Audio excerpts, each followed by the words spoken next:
Hey, what's going on, my friends? Bryce Prescott here, host of the Rules of Success podcast. I'm doing this cold open because I wanted to address something quickly. Today's guest is Mark Manson, author of the book, The Subtle Art of Not Giving a Fuck, a counterintuitive approach to living a good life. Some of you that listen to my podcast on a regular basis have reached out to me with concerns about excessive profanity. Longtime listeners of this show know that while I don't avoid profanity, I don't encourage it either. This isn't some vulgar tirade type of podcast. It's one where we keep it real in talking about real life problems. Now, having said that, the title of Mark's book is The Subtle Art of Not Giving a Fuck. And my invitation to you is to let any bias go that you might have about avoiding this episode strictly based off of that title. If you've ever had issues with negative self-talk, if you've ever judged yourself for caring about things you know you shouldn't care about, you need to listen to this episode.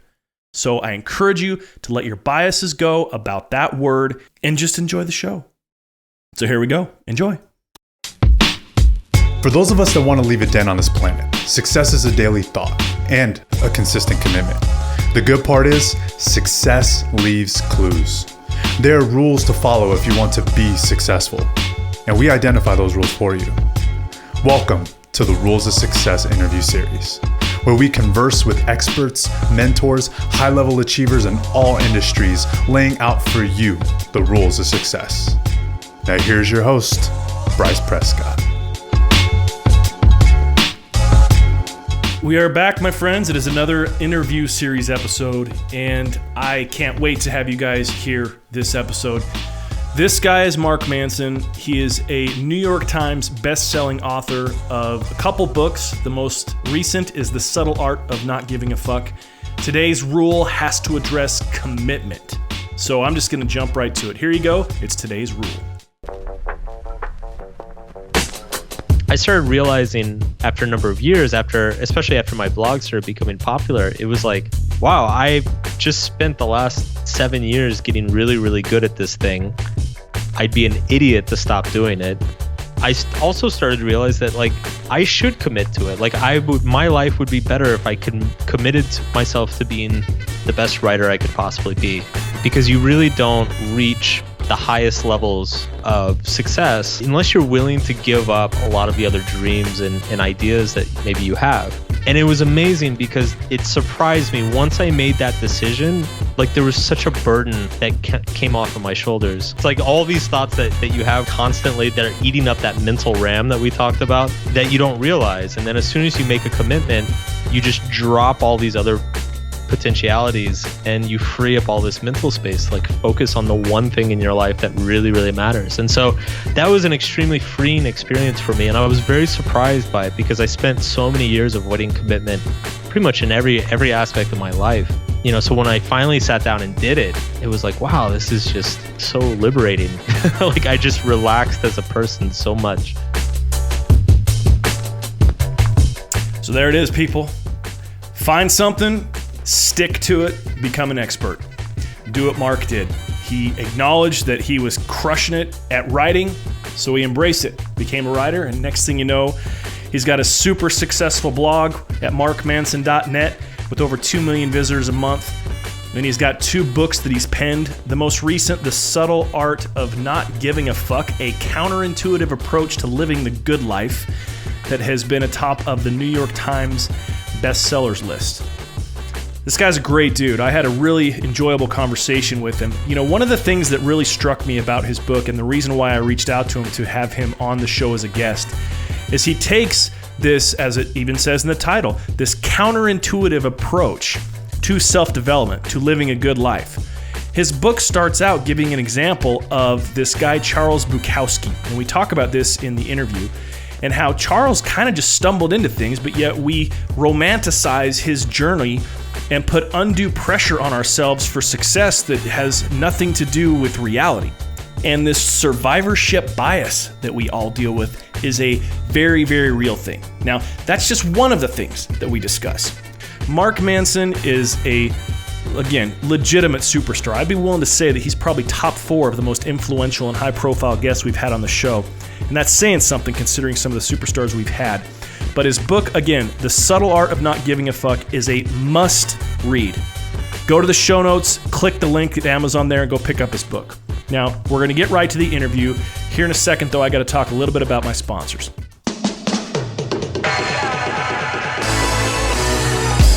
All right, my friends. This show, Rules of Success, would not be possible without the assistance of our sponsors. So I'm going to talk about it a little bit. The first one I want to share with you is Gnarly Nutrition, my longest running sponsor. Their product that they sell is supplements. They have protein powders, BCAAs, branched chain amino acids, pre-workout powders, meal replacements, all that.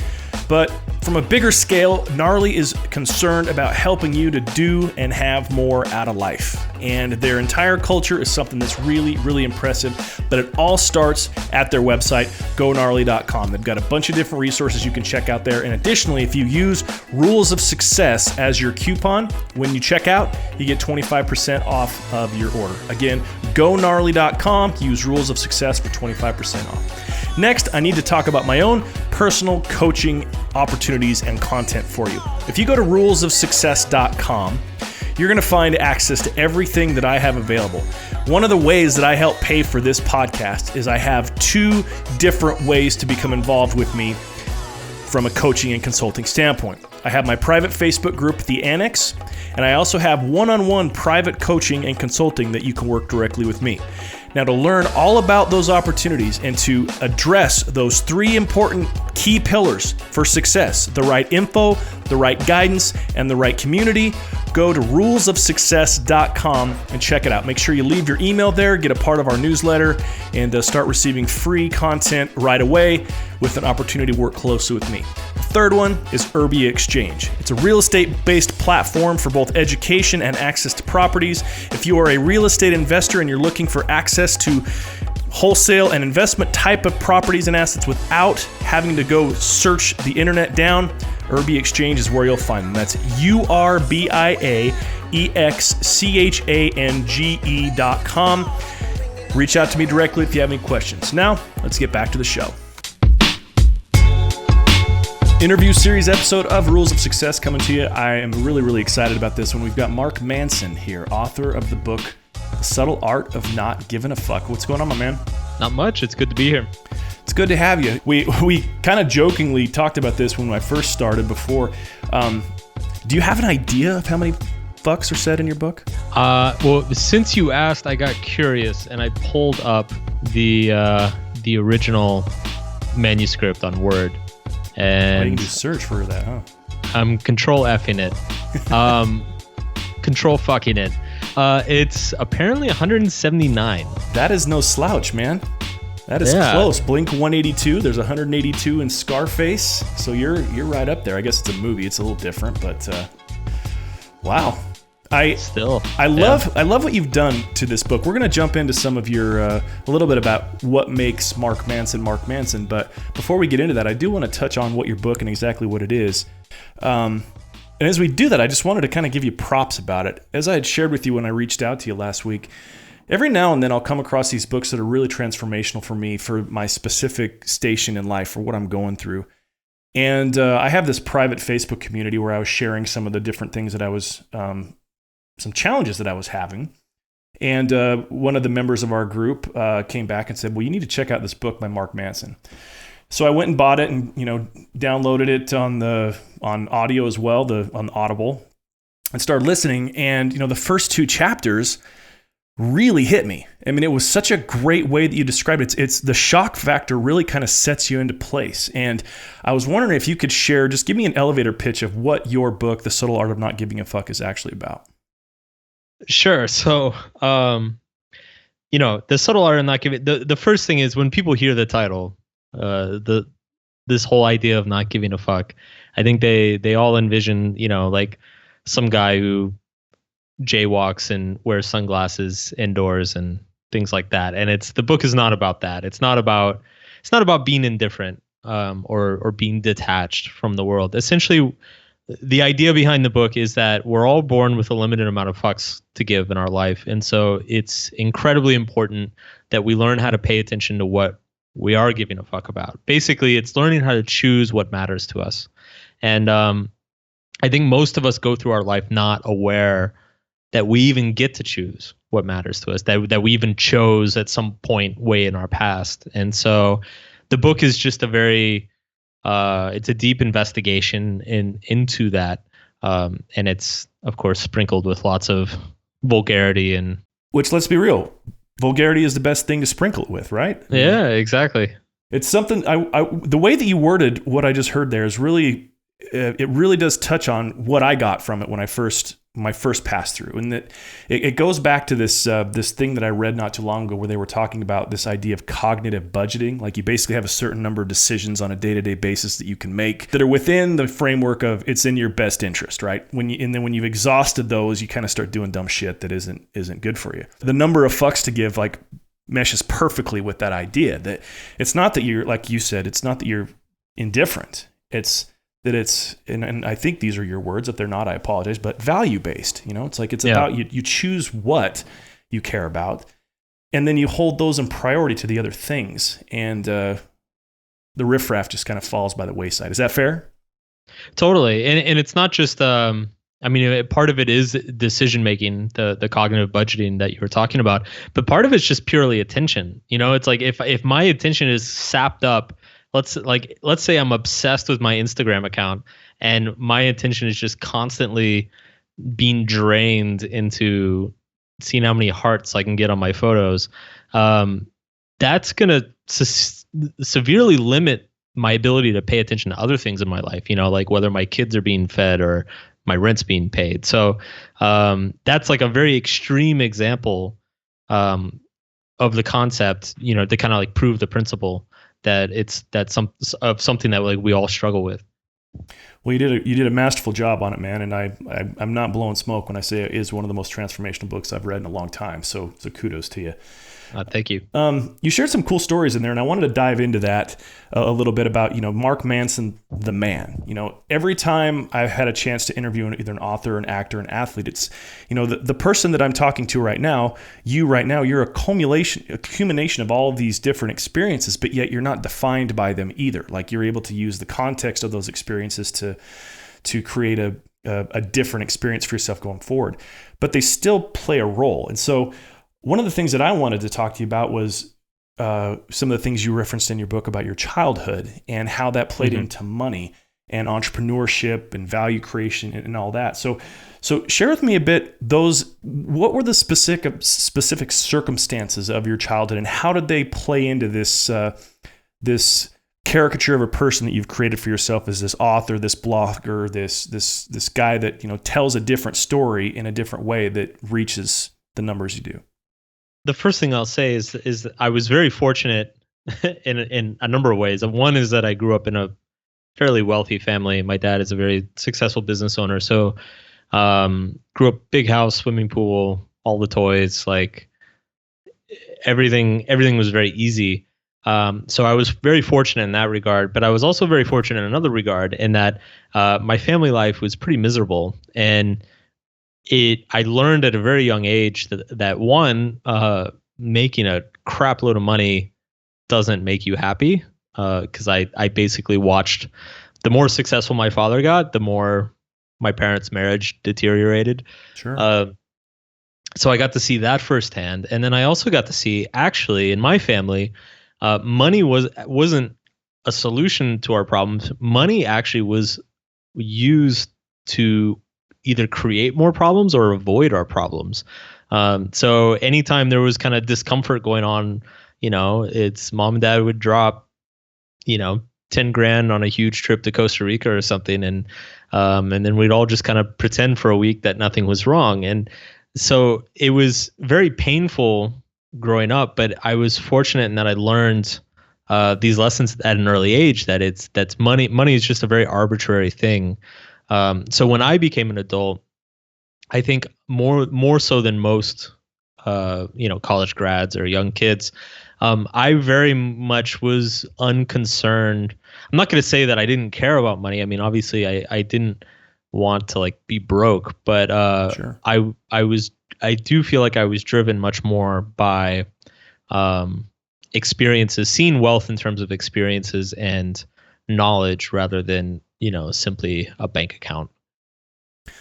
That's a pretty big blessing, actually. I would say that you would be in the minority of people that have had that as an experience when it comes to that. It seems that money is tied into everything as far as like a motivator. It seems like for you, it wasn't at all. Yeah, I mean, it's fun, right? Like, I get happy when I make a bunch of money, like anybody. But Sure. it wasn't. I started some online websites and started blogging. God, a long time ago now, like 2008, 2009, and I knew a bunch of other guys who started around the same time, and they were kind of hell bent on like, I will create any website and sell any damn thing that will make me a bunch of money. I quickly discovered for myself that wasn't very satisfying to me. I needed to feel like I was building something or creating something of value, more just for my own satisfaction. Have you ever struggled with money? Like not had enough? Yeah, when I started out, I graduated college in spring of 2007. I always joke I graduated just in time to experience the worst job market in 86 years or whatever. Right, yeah. So I graduated, and 2 months later the economy just like went down the toilet, and so there were no jobs, and I had been doing some freelance web stuff for some friends, just to make a couple extra bucks on the side. And that's when I discovered Tim Ferriss's work, and I was like, oh my God, I could create like an online business and go live on a beach in Tahiti or whatever. And that ambition like really grabbed a hold of me. But I spent better part of a year and a half living on a friend's couch. An ex-girlfriend had to take me in for a while. I had to move back in with my mom for a few months. Like, it wasn't fun. I was definitely scraping pennies, and I was definitely in that situation too, where it's like it's the 20th of the month, and you're like, crap, I got to pay rent in 10 days. Like, how am I gonna make $300 so I can pay rent in 10 days? Yeah. And so I'd stay up all night, like coding a sales page or something. So yeah, I went through, not as bad as a lot of people, but I definitely went through a couple of years of paying my dues in that regard. Well, the reason why I asked that is I'm trying to kind of get a gauge here of something that I've noticed is really front and center for most entrepreneurs, and that's this idea of being committed to a success-based mindset. You talk in your book, you start out with this great example of Charles Bukowski, and this whole idea of survivor bias, and how there's this persevere, work hard, and most of the people, let's be real, they kind of get lucky. I mean, guys like Bukowski, when you hear his story, like, he wasn't this success-minded, super driven dude. He was pretty much a lust womanizer that stumbled into a good situation when he was 50, and it really didn't change him as a person. He just got more exposure. But yet it seems to be that there are a certain portion of us entrepreneurs that would like to do it right, that would like to connect our financial success to this idea that we're being better people and we're making more of a contribution. And so, specific for you, how do you balance those two those juxtaposed positions, where it's like there's just the Bukowski style, where he's kind of doing what he does and it worked, kind of, not really, but it did. And then the other guys that are these, they want to be saints, and they just want to do right and make money, and then they don't, or maybe they do. How in the mind of Mark Manson, how do you balance those two things, and what's the right way? What's the healthy way to look at it? There's a few questions. I feel like there's a few questions that are kind of wrapped together, so I'm going to try to pick them apart a little bit and take them one at a time. So the first thing about survivorship bias, and this relates to persistence as well. I really have always enjoyed the idea, and I believe it's true, that for every Steve Jobs, there were probably another 100 or 1,000 guys out there that were starting, computer businesses in their garages, and for whatever reason, they didn't meet the right person, they didn't put the right two wires together or whatever. They didn't experience the same extreme success as Apple. The nature of entrepreneurship in general is that when you do hit success, it generally scales very hard and very quickly. So we get this, as humans, we get this very skewed perception of like how necessarily brilliant a person is.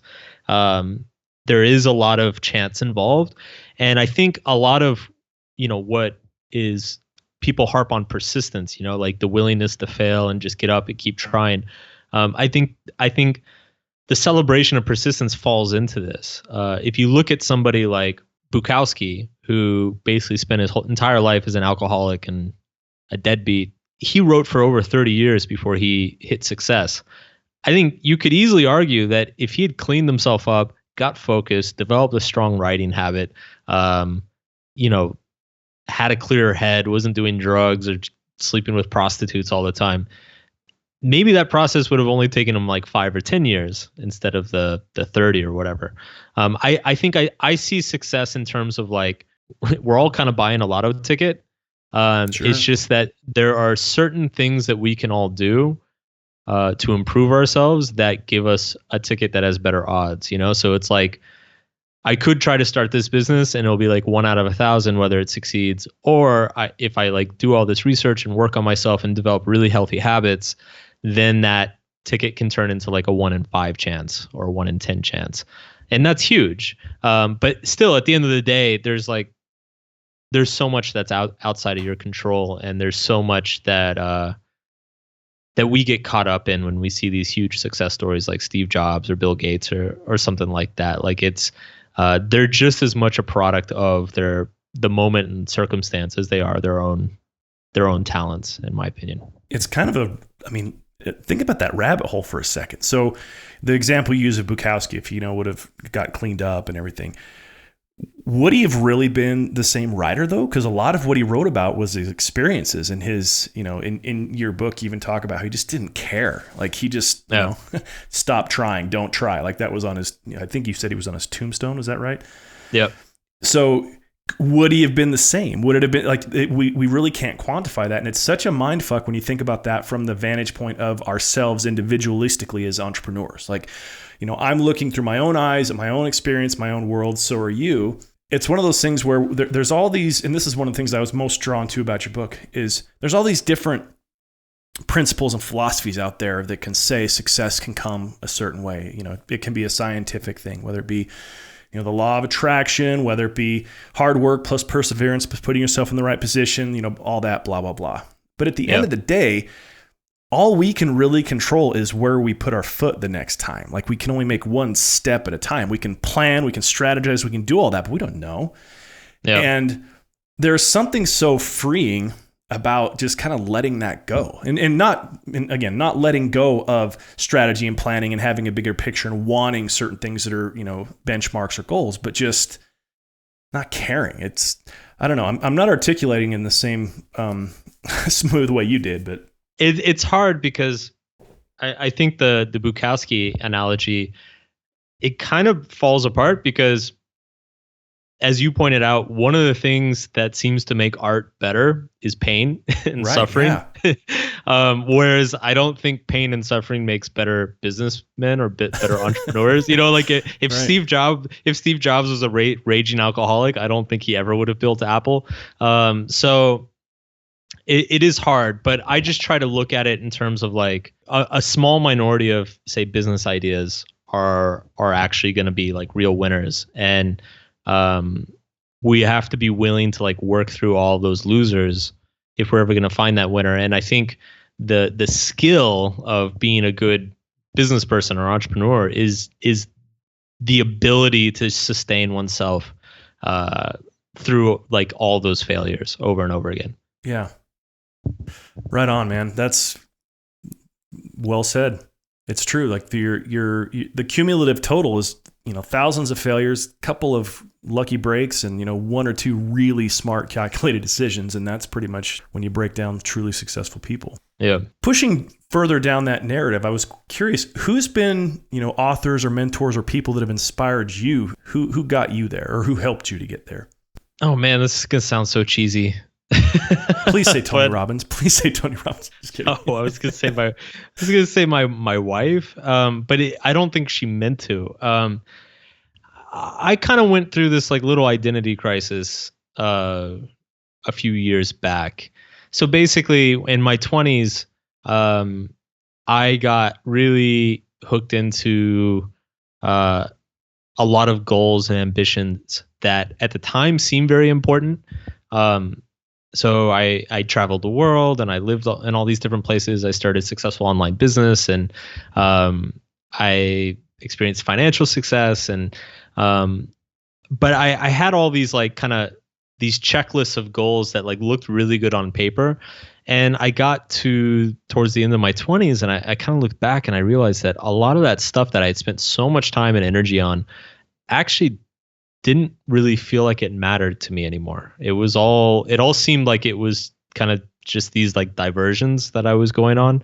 And the things that really did matter to me, which were like some of the people who were closest to me in my life and then some of my like deeper writing output, I had been avoiding or I had been kind of like put on the back burner or hadn't been taken as seriously. And so I went through kind of this whole like mind fuck of like, wow, everything I've cared about the last 8 years actually doesn't matter. And what am I doing with my life? And I mentioned my wife because she's like, meeting her was kind of like the wake up call of like, because I had spent so many years like living in these different countries and dating these different women. And then, after like 6 months, I'd be like, oh, well, nice meeting you. And I'd leave. Sure. And I met her and I'm like, wait a second.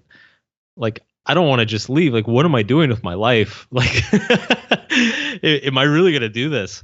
And so I think she was the first domino that started kind of knocking down all the other dominoes. And that really got me thinking about a lot of this stuff. That's a really cool, like an ode to her. My question was about a mentor or an author, and you said her. Like that's a powerful statement, man. That you met this woman. It's kind of cliche, but I love it. Like, yeah, right. It's great. I have a very similar type of even on a day-to-day experience with my wife, and just how she's one of those people that is so tuned into her own values that sometimes people think she's aloof or doesn't give a shit, and that's not the case at all. And it's inspiring because I'm on the other side of the spectrum. I'm more sensitive to things that I shouldn't be sensitive about, and I get caught up in it too much. And so it's an interesting kind of balance between the two of us. But I love actually hearing that your wife has been a big influence in there. That ironically, and even in your book, you talk about, your conquests and things. I think that the benefits of a committed relationship sometimes get overlooked, that it almost seems like a burden sometimes, but it can actually be a real benefit to developing a good man and a great author and, just father, everything. Marriage and commitment kind of gets a bad rap because I think the downfalls are very obvious and like apparent. Sure. Whereas the benefits they're extremely personal and not apparent. And I learned the hard way that there's like huge benefits that come with that level of commitment. And having a person who is not only like so intelligent and cares about you so much, but like having them around all the time and having that commitment to each other. So when I was going through this whole crisis, she was there to kind of support me and ask me the right questions and say like, well, why I think the same way do you want to do this? Maybe you should just go back to the States. Work life, like a maybe steady career. Maybe you should call your parents and, more often. financial like stability. Simple shit like that enhances was your personal life and your relationships and everything. Never considered the that. opposite is true as well. Like having healthy relationships, and I guess having a there is healthy a lesson personal to be life, pulled hobbies, here. things that you can get away into. I mean, a lot of my that enhances your work life. You're able to come back to your work with like fresh perspective and for a long time, I'm a better total bookworm. So like I've like been reading psychology, what you want for, out of it. and a decade, and I've been studying. It took me a while to figure that a out. lot of like the self-help industry these and stuff. days, and there's something these days I love my to time be off, said. So I understood a lot of these things on like an intellectual level. But there's something to be said about like living through it and having people in your life go do something that can actually implement some of those change perspectives for you. Like as anybody listening to this knows, it's one thing to read something and then actually go out and do it. And I think the people you surround yourself with in your life, your close friends, your family, your partners, they are often instigators to like help you see things in a different way, or like get you to do something in a different way. 100%. And additionally to that, like there's a value exchange there as well for, obviously when we have a group of friends, not every person in the group has the same level of experience in different aspects of life. And so I know for myself, my wife and I, we've been married for, it'll be 12 years in May. And we've had our rough spots, there was the 7-year itch there, but for the most part, we've been a great example to the people around us of commitment and, loyalty and trust and all those great things. And we're not perfect by any means. I mean, we still get pissed when the cat shits on the bed type thing, but it's a very real thing. And to have certain, members of our circle finally get into longer term relationships and like, holy shit, this is fucking hard. How did you guys do this? And it's like, well, you already know how, you just have to do it. Like there's even that part in your book where you talked about how you would get these letters like, well, how do I quit law school? Well, easy. You quit law school. Like it's a 1-sentence answer, but it's more complicated in the execution of it because of all the emotional triggers and pulls and the psychology that's all wound up in that dome that makes it tough. So it's kind of an interesting thing on both sides of it for us as, the married couple in our circle of friends to have people finally start getting to those areas where they're like, gosh, this is hard. How did you guys do it? But before we wrapped up this first segment, I wanted to just ask you a specific question about balance. So specific to your journey, I mean, you're happily married. You're obviously incredibly talented, and you execute on what you write. You've got a great voice in your prose. How have you addressed that idea of balance? It seems like from your book, you've been able to transition more into that idea of at least wanting a more balanced life. What has been some things that have helped you to at least try to do that better? One thing that happens with entrepreneurs, and I see this a lot, is that to get an idea off the ground, it requires an incredible amount of work and dedication, usually years worth. And so you're pulling long weeks. You're draining yourself. Like you kind of stop going out and socializing. Like everything is just all about this idea that you're trying to nurture. And there comes a certain point, there's like a tipping point somewhere once it kind of gets off the ground, where you not only can you start pulling back, but it's probably healthier and better for the business for you to start pulling back, because it's not, at some point, if you're working 80 hours a week, after a certain amount of years, like you're just going to burn yourself out, or you're going to start making really bad decisions.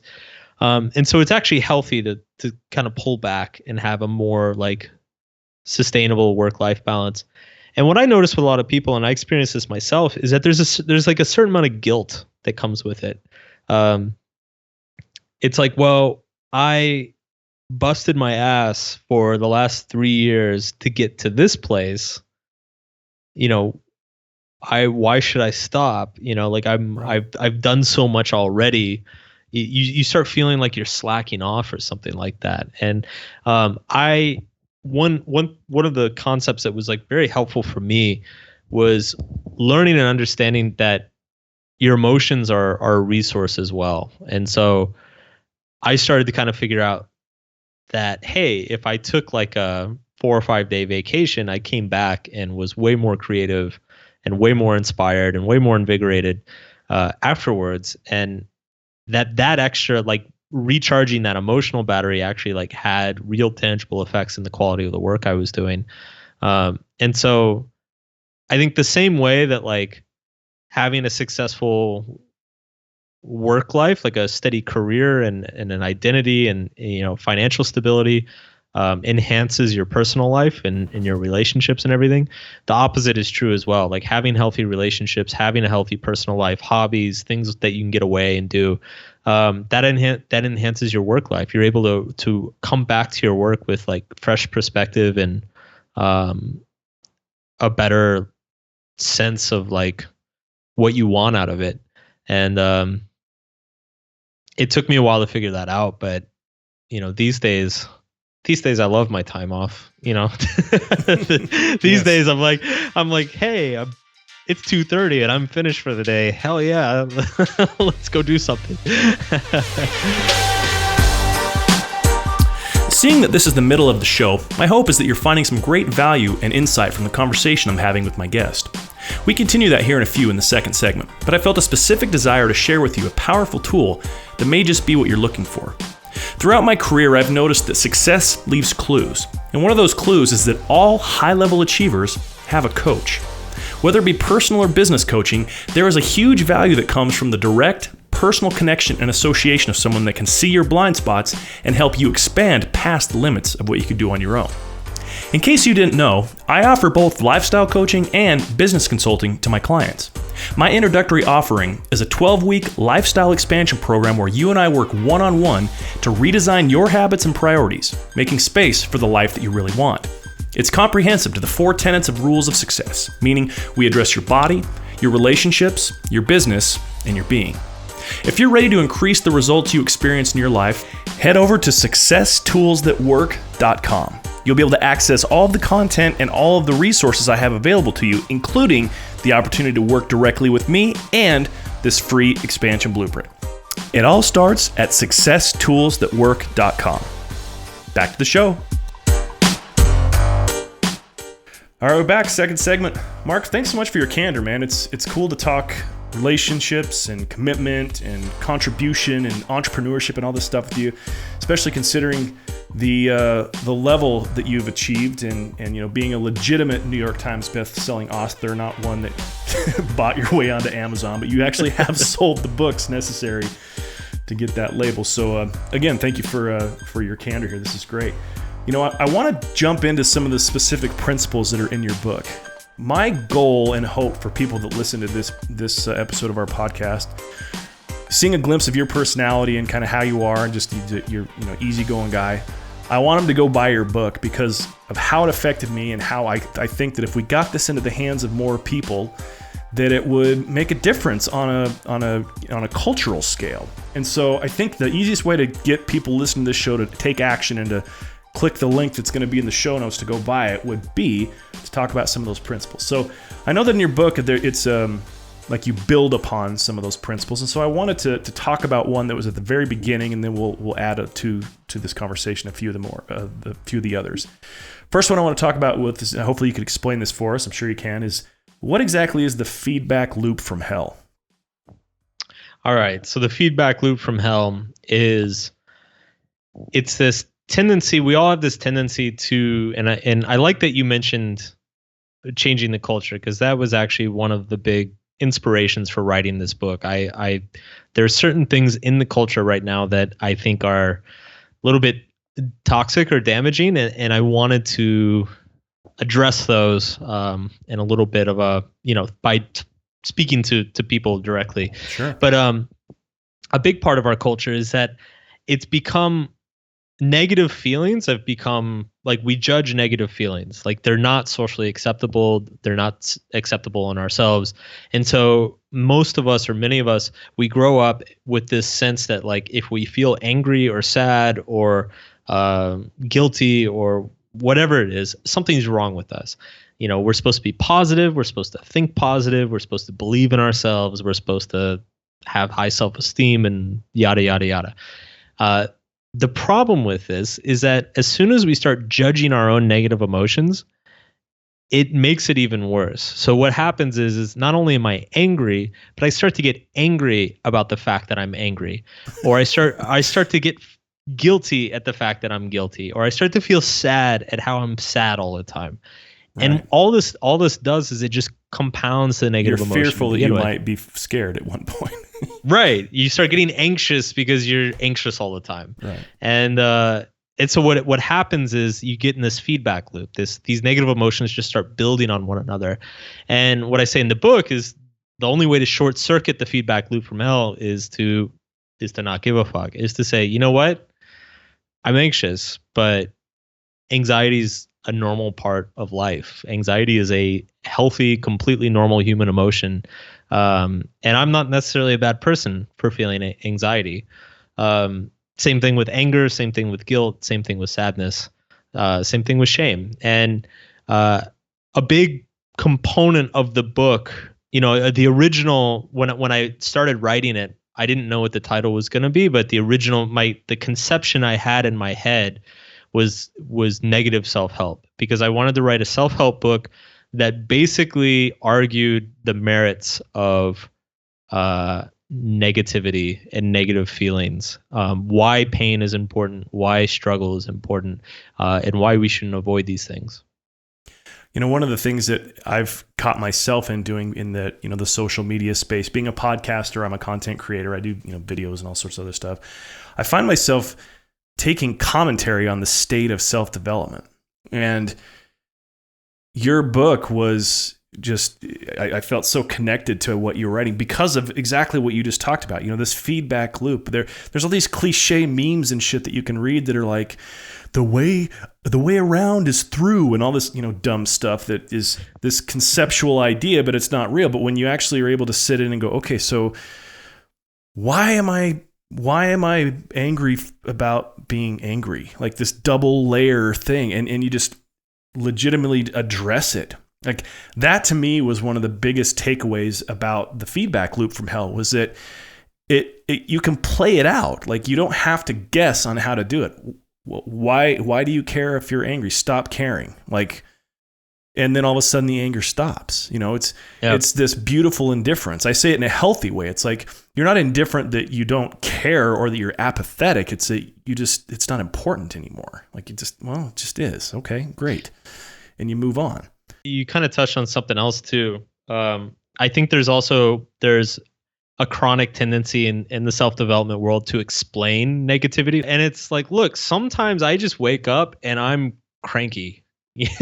I'm just cranky that day. Like there's no explanation. There's no deep childhood trauma that's coming out. Or if there is, I don't fucking care. Like I'm just cranky. I don't care. And I'm going to eat and I'm going to go I'm going to do my work. I'm going to eat and I'm going to lay on the couch and take a nap, and I'm going to wake up and I'm going to feel better. And that's just life. And I think the self-development world is gotten so caught up on there needs to be an explanation. And it's like, oh, well, you're angry because you're releasing the anger. And that this idea that if you release the anger, it's going to go away. And it's like, no, you're just pissed. You got a bad email and you're pissed. Like there's nothing wrong with that.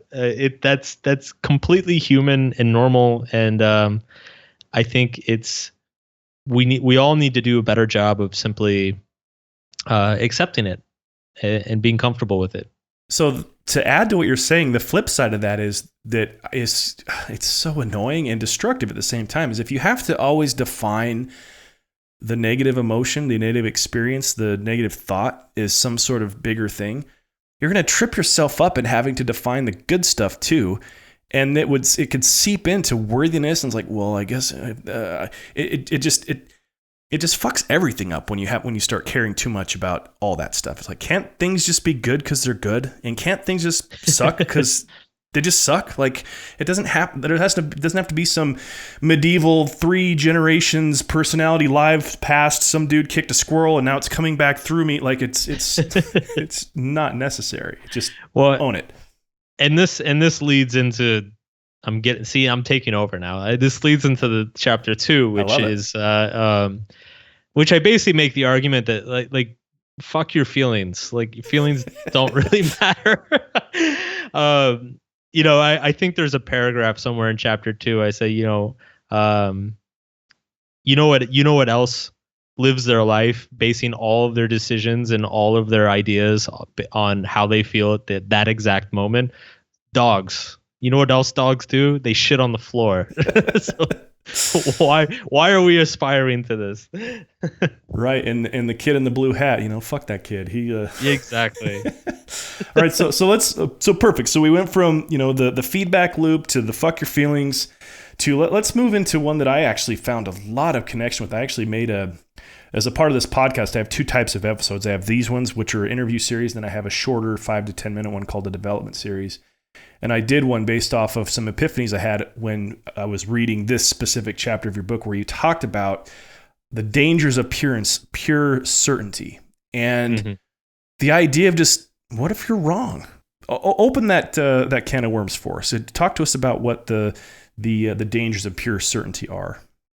Sure. So there's actually, I found it really interesting. So there's been a lot of research on, I guess, what you would call like evil people, or people who've done very bad things. So psychologists went to prisons and started giving like murderers and rapists and things like that a bevy of different like psychological tests, IQ tests, personality tests.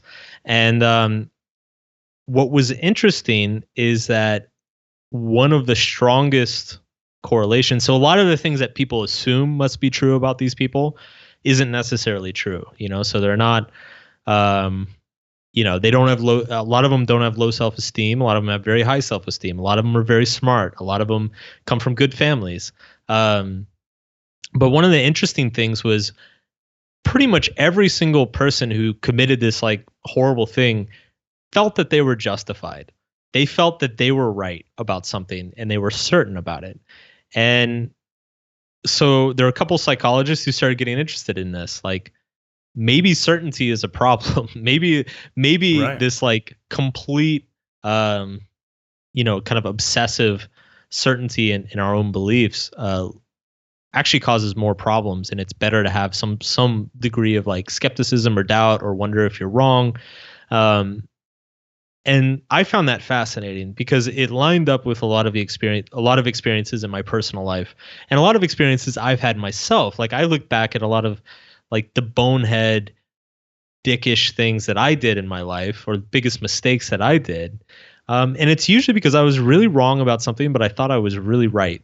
And the truth is that we're all wrong about most things we believe.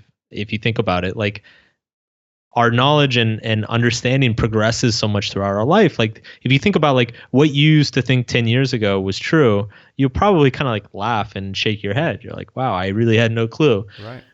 But we never stop and think 10 years from now, you and I might listen to this podcast 10 years from now and be like, oh God, listen to these guys. Like, can you believe they're saying that? But it's true. Like, that's what happens to all of us. And so we need to be able to have some level of not even necessarily skepticism, but just like this understanding that our knowledge is always incomplete. Like, we are never the absolute authority on any subject or any aspect, even ourselves, even our own lives. I had on the show not too long ago this woman whose name is Sheree Alexander. She lives in Los Angeles and she's a persuasiveness coach. And she said it was one of the most impactful things when she talked about influence over other people and being able to make friends and connection and, the whole idea of being an influencer. She says the second that you become, when you stop being curious about somebody is the second that you can no longer influence them. Because now you're putting them in a box. You already know there's no curiosity there. Your certainty is sound in your mind. And so there's like, there's no cracks there to where you can figure out how to get them to connect with you or to do something that you want them to do. It sounds like that's another, way of saying kind of what you've said there. Like, just if I look at somebody, and of course it's two-way street here. It's like obviously introspective. If I already think I'm right, then it's game over. Like, I'm set in my ways and things are going to happen and I'm going to have experiences and consequences that most likely are going to come as a surprise to me because I haven't given any sort of legroom to the idea that I might be wrong. Well, that goes towards other people as well. Like, when I decide I already know how somebody is or how somebody is going to be or something, I remove that from myself as well, that curiosity, that ability to kind of be prepared for other alternatives. What would you say as far as that connection? It totally makes sense to me. I mean, if you think about it, like, I love this idea of curiosity because it really is a remedy for all sorts of things. Like, if you think about like politics, imagine if our politics, if people were just simply more curious about opposing viewpoints, or if you think about religion, like, what if like religious people were more curious about other people's beliefs?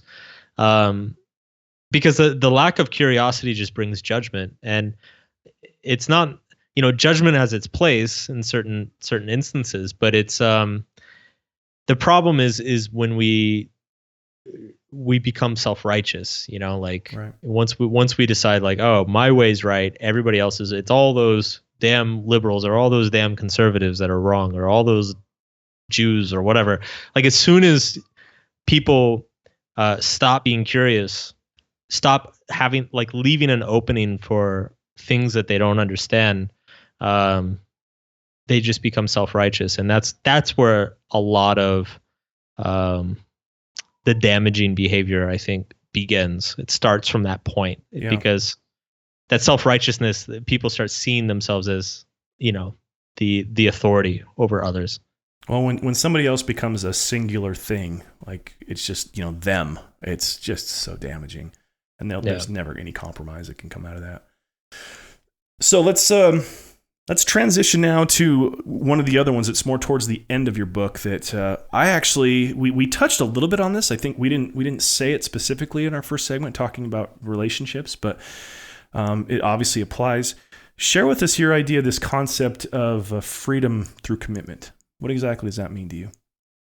So yeah, this ties into kind of what I was talking about earlier. I had built my life in my 20s. It was built around, I was living this nomadic life abroad, and so I was living in all these different countries, and I was partying all the time and chasing women. And so I really kind of just built my entire lifestyle around this concept of personal freedom. I could live wherever I wanted, work wherever I wanted, date whoever I wanted, do whatever I wanted.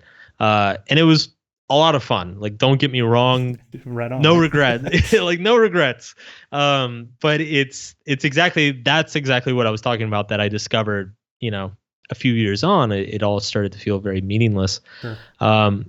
When I started to figure that out, and I started making commitments to people and places, to bring it back to business.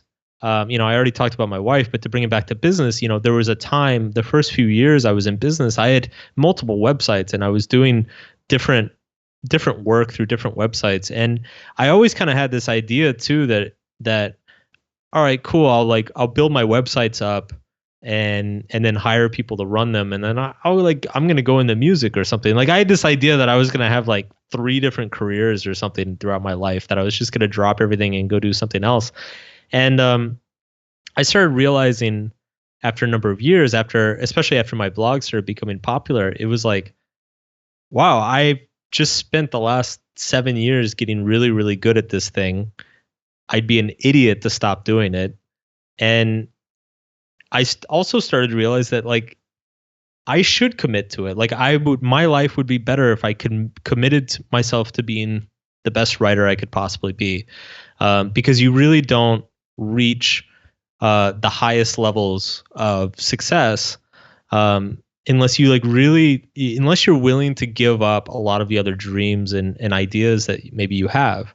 So I had to give up my dreams of, going into music and starting these other businesses. It's like, no, I'm a writer now. Like, this is what I do. Right. And it was amazing because it surprised me. Once I made that decision, there was such a burden that came off of my shoulders.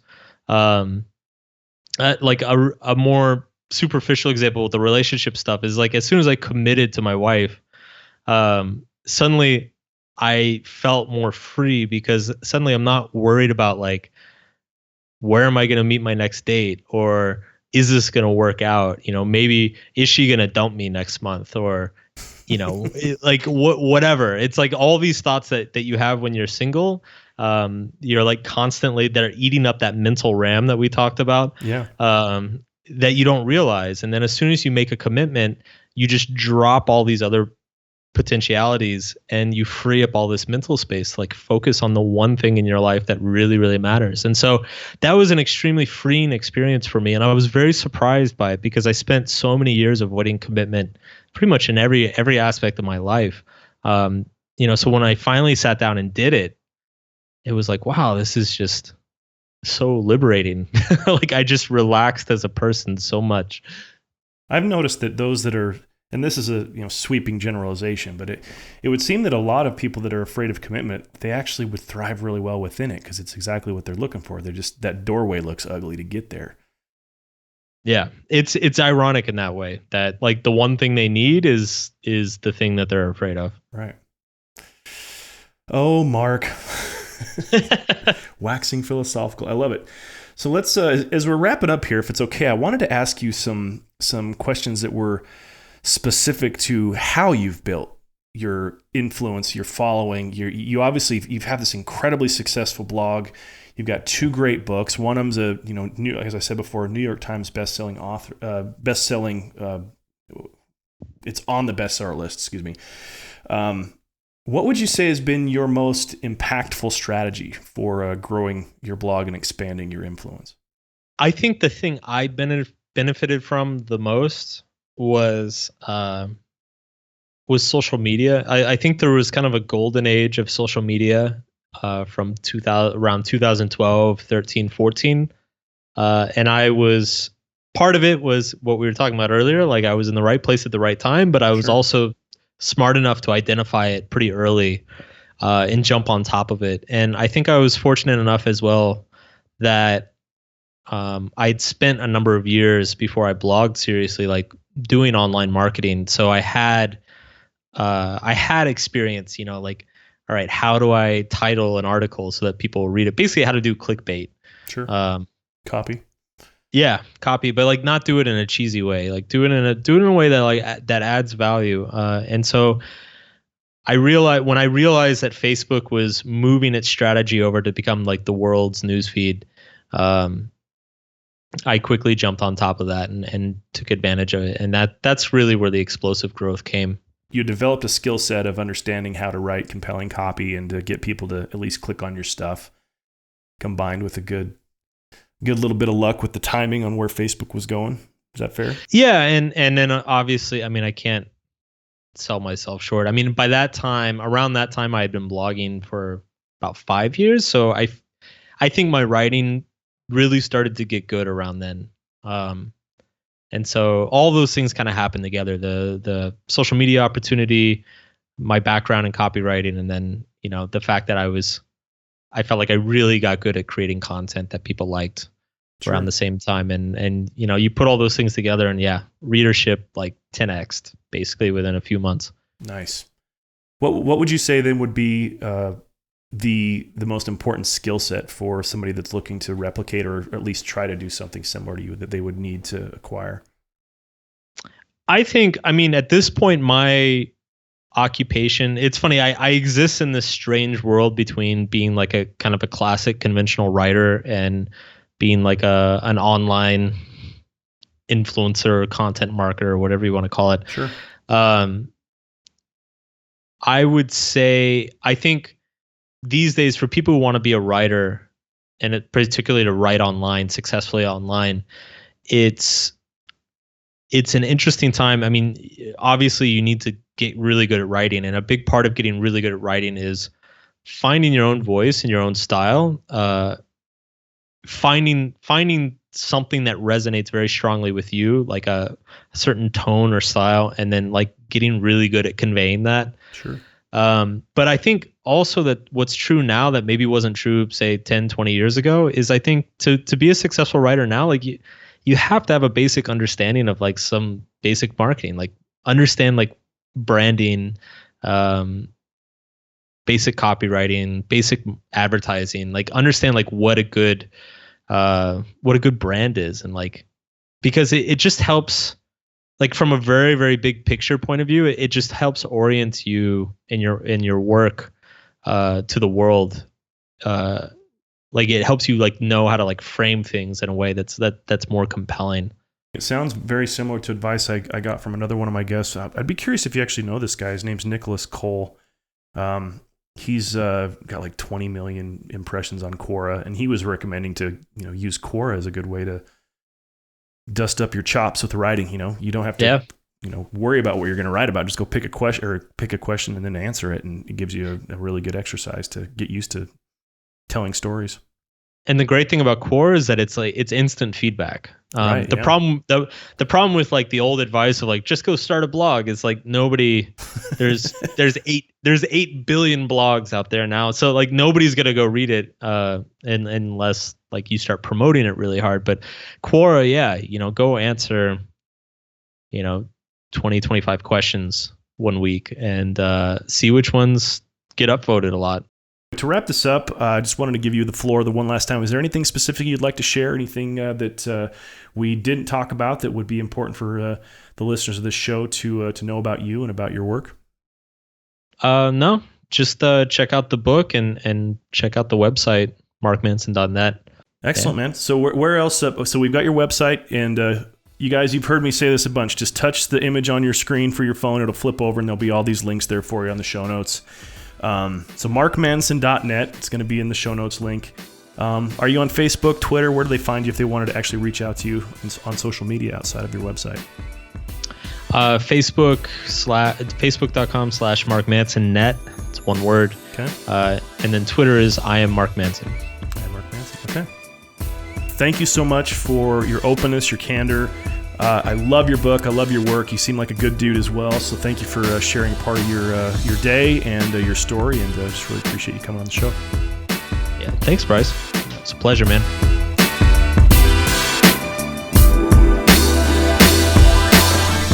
Hey, what's going on, everyone? It's Trent Outson, aka 6 Sense. Thanks for tuning in to the Rules of Success podcast. Next week, join us again for another ride. In the meantime, make sure to reach out to us on social media. To tweet our host directly, try @IamMrPrescott or check out our website at rulesofsuccess.us. Until next time, take it a day at a time.